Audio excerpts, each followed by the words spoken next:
Body pains ಜಾಸ್ತಿ ಇದೆ sir.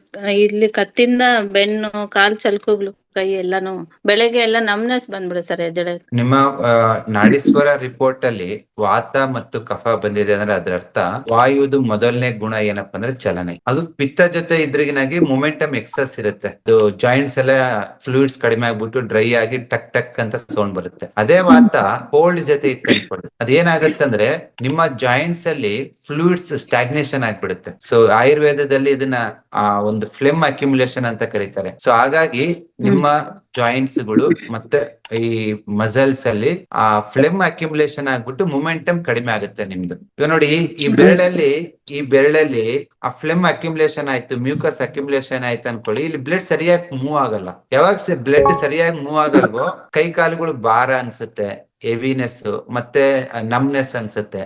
Okay, so ಇದನ್ನ ಕಡಿಮೆ ಮಾಡ್ಬೇಕಂದ್ರೆ ಎಲ್ಲ ಫುಲ್ ಯಾವ ಸೈಡ್ ತಿರುಗಿ ಮಲಗಿದ್ರು ಸೈಡ್ಸ್ ಬೋನ್ಸ್ ಎಲ್ಲ ಫುಲ್ ನೋವಿದೆ ಸರ್ ನನ್ಗೆ. ಸೈಡ್ ತಿರುಗಿ ಮಲಗಕ್ಕೂ ಆಗಲ್ಲ, ಫುಲ್ ಬೋನ್ಸ್. ಮತ್ತೆ ಈ ಬೆರಳು ಎಡಗೈ ಉಂಗ್ರ ಬೆರಳು ಹಿಂಗ್ ಫೋಲ್ಡ್ ಆಗುತ್ತೆ ಸರ್, ಸ್ಟ್ರೈಟ್ ಮಾಡಕ್ ಆಗಲ್ಲ ಸರ್ ಇದು.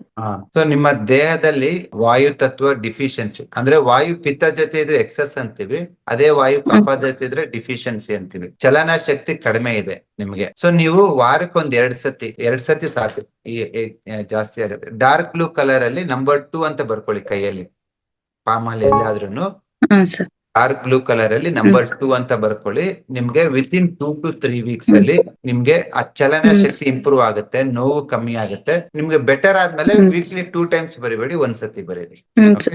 ಸರ್ ನೀವು ಮತ್ತೆ ಕ್ಲಿನಿಕ್ ಅಲ್ಲಿ ಯಾವಾಗ ಸಿಗ್ತೀರಿ ಸರ್ ತಾವು? ನಾನು ನಾವು ಬರ್ಬೇಕು ಅನ್ಕೊಂಡಿದ್ದೀವಿ. 1ನೇ ತಾರೀಕಿಂದ ಸಿಗ್ತೀನಿ ಮೇಡಮ್.